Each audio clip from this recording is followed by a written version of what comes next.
চতুর্থ শ্রেণীর আজকে যে পরীক্ষাটি নেওয়া হয়েছে তার উত্তরগুলি এই ভিডিওতে দেখাবো। সুতরাং যে সমস্ত শিক্ষার্থী পরীক্ষা দিয়েছে এবং যে সমস্ত শিক্ষার্থী বিভিন্ন কারণে পরীক্ষা দিতে পারেনি প্রত্যেককে অনুরোধ করব এই ভিডিওটি দেখার জন্য। প্রথম কোশ্চেনটি ছিল, নিচের কোনটি একের সমান নয়? অপশন ছিল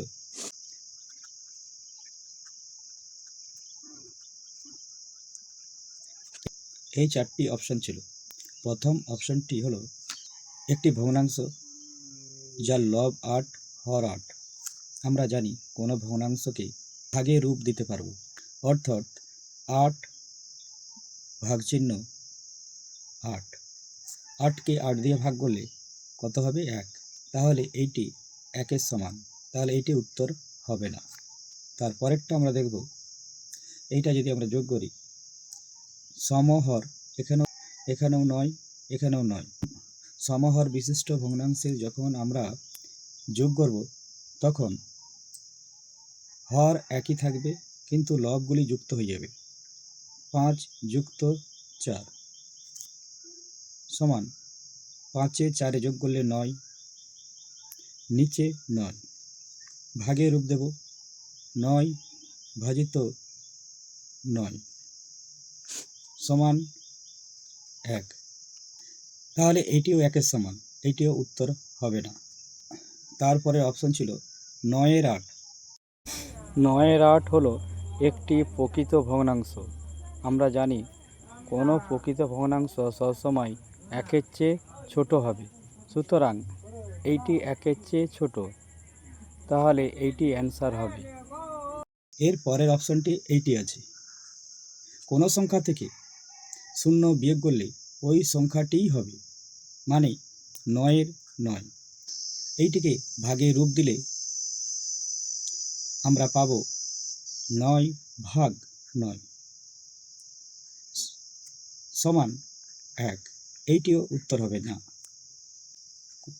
তাহলে প্রথম যে কোশ্চেনটি ছিল সেখানে বলা হয়েছিল নিচের কোনটি একের সমান নয়, তাহলে উত্তর হবে ৯ ভাগের ৮, এই অ্যান্সারটি ঠিক হবে। তারপরে আমরা দেখব ২-এর কোশ্চেন, নিচের কোনটি একের চেয়ে বড়? প্রথম অপশন ছিল ৬/৬। এইটিকে ভাগে রূপ দিলে ৬ ভাজিত ৬ সমান ১। তাহলে এইটি একের চেয়ে বড় নয়, একের সমান হয়েছে, এইটি অ্যান্সার হবে না। ৮-এর ৯, এইটি একটি প্রকৃত ভগ্নাংশ সবসময় একের চেয়ে ছোট হয়, সুতরাং এটি একের চেয়ে ছোট, একের চেয়ে বড় নয়, এইটিও অ্যান্সার হবে না। ৯-এর ৮, এটি অপ্রকৃত ভগ্নাংশ। আমরা বলেছিলাম অপ্রকৃত ভগ্নাংশের লব বড়, হর ছোট, সেক্ষেত্রে এইটি একের চেয়ে বড় হবে, একের চেয়ে বড় হবে, এইটি উত্তর হবে। তারপরে আছে ১-এর ২, এইটিও প্রকৃত ভগ্নাংশ, এইটিও উত্তর হবে না।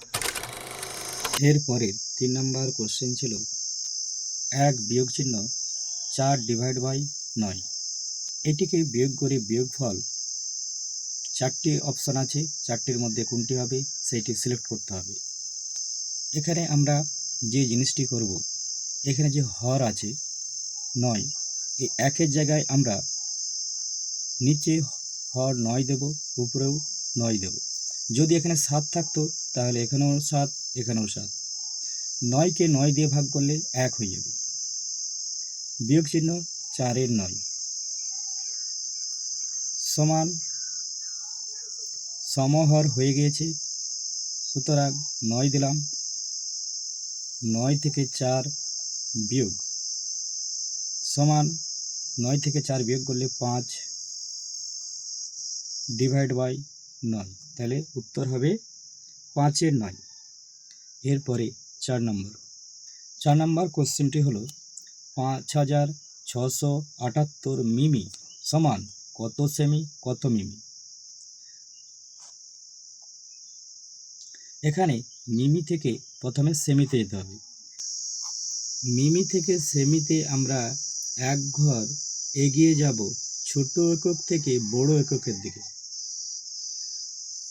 তাহলে 10 দিয়ে ভাগ করতে হবে, কারণ ছোট একক থেকে বড় এককের দিকে যাব, ভাগ করতে হবে 10 দিয়ে ভাগ করতে হবে। তাহলে এইটিকে আমাদেরকে 10 দিয়ে ভাগ করতে হবে। এইটিকে 10 দিয়ে ভাগ করলে আমরা পাবো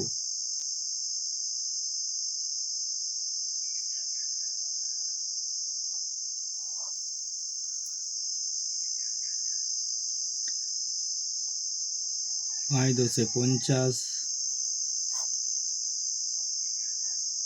6 10 60, 7 10 70। তাহলে কি দাঁড়াচ্ছে, যেটি ভাগফল দাঁড়াবে সেইটি সেমি, আর যেটি ভাগশেষ থাকবে সেইটি হলো মিমি। সুতরাং উত্তর হবে 567 সেমি এবং 8 মিমি, অর্থাৎ প্রথম উত্তরটি ঠিক হবে। 5 নম্বর কোশ্চেন ছিল 86 সেমি 55 মিমি সমান কত মিমি। এখানে সেমি থেকে মিমিতে যেতে হবে, অর্থাৎ যে একক চেঞ্জের বিভিন্ন এককের সম্পর্কগুলি জানি, আমরা দেখতে পাচ্ছি এখানে সেমি থেকে মিমিতে যাব, অর্থাৎ বড় একক থেকে ছোট এককে যাব এবং এক ঘর যাব। সুতরাং একের গায়ে একটা শূন্য দিয়ে গুণ হবে, একের গায়ে একটা শূন্য দিয়ে গুণ হবে। তাহলে এখানে ছিল কি 86 সেমি, একে আমরা 10 দিয়ে গুণ করব, 10 দিয়ে গুণ করলে 860 মিমি হবে। 55 মিমি ছিল, এর সঙ্গে 55 যোগ করে দেবো, হয়ে যাবে 0 5 5, 6 5 11, হাতের 1, 8 1 9, 915 মিমি। তাহলে উত্তর হবে 915 মিমি। পরের প্রশ্ন 6 নম্বর 56,743 মিমি সমান কত মিটার কত মিমি। এখানে আমাদেরকে মিমি থেকে মিটারে যেতে হবে, মিমি থেকে মিটারে যেতে হবে। মিমি থেকে মিটারে যাওয়ার সময় 1 ঘর, 2 ঘর, 3 ঘর। তাহলে আমরা 3টি গ্যাপ দেখতে পাচ্ছি, যতগুলি গ্যাপ থাকবে একের গায়ে তটা শূন্য দিয়ে ভাগ করতে হবে না গুণ করতে হবে। যেহেতু আমাদেরকে এখানে ছোট একক থেকে বড় এককের দিকে আমরা যে আসছি, সুতরাং ভাগ করতে হবে। যে সংখ্যাটা থাকবে তাকে একের গায়ে 3টা শূন্য দিয়ে ভাগ করতে হবে। তাহলে এখানে আছে 56,743, এটাকে আমরা 1000 দিয়ে ভাগ করব। এখানে কটা সংখ্যা আছে, 4টে সংখ্যা, আমরা 4টে সংখ্যা নিয়ে নেব।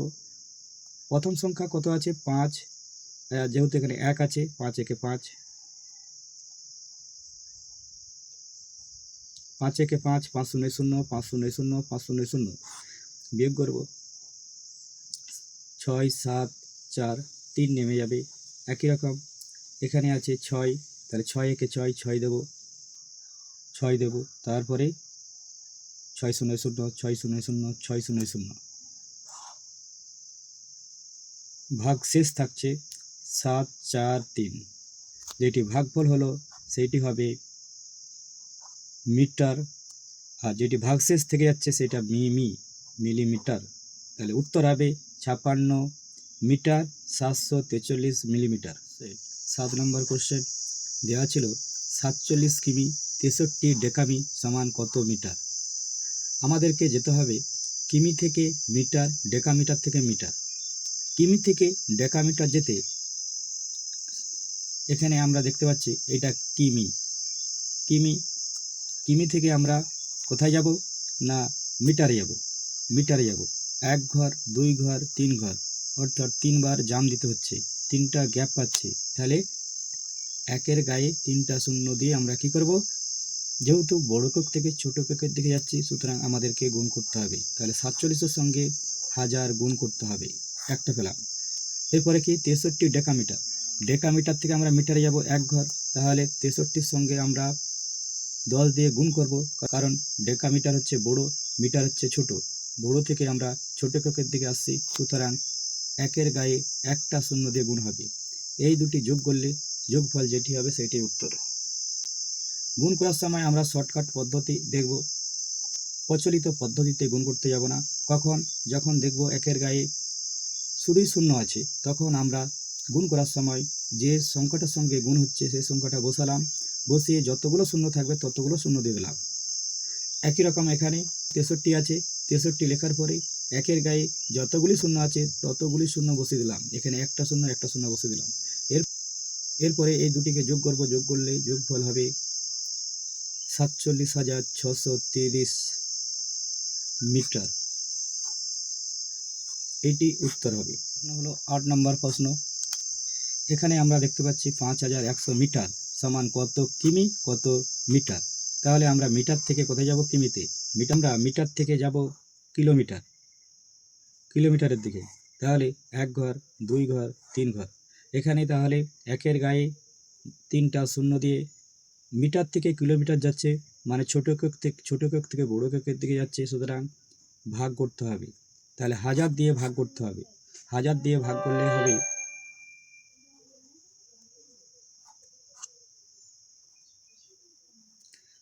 এখানে কটা সংখ্যা আছে? 4টা সংখ্যা আছে, 4টা সংখ্যা এখানেও আছে।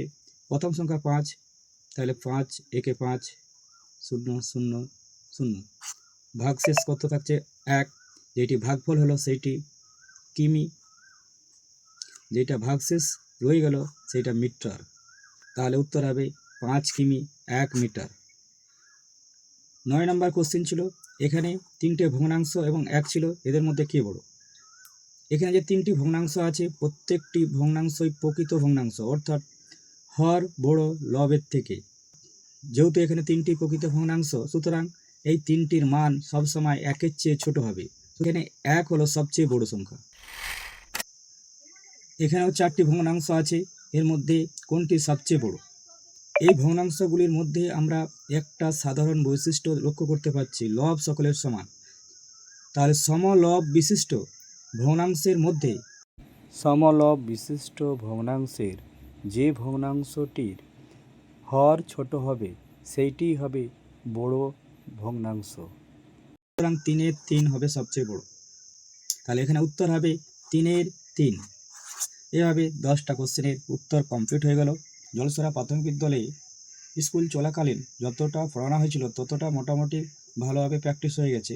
যেহেতু এখন গরমের ছুটির জন্য পঠন বন্ধ আছে, আমরা 1-2 দিন পরে অনলাইনে ক্লাস শুরু করব, যার ফলে পঠন বাড়িতে বসেই করা যায়। আমি যথাসময়ে অনলাইন ক্লাস শুরু করব। যতদিন গরমের ছুটি থাকবে ততদিন অনলাইনে ক্লাস চলবে। 1-2 দিন পরে আমি অনলাইনে ক্লাস শুরু করব। সবাই ভালো থাকো, সুস্থ থাকো, এই কামনা করে ভিডিওটি এখানেই শেষ করলাম।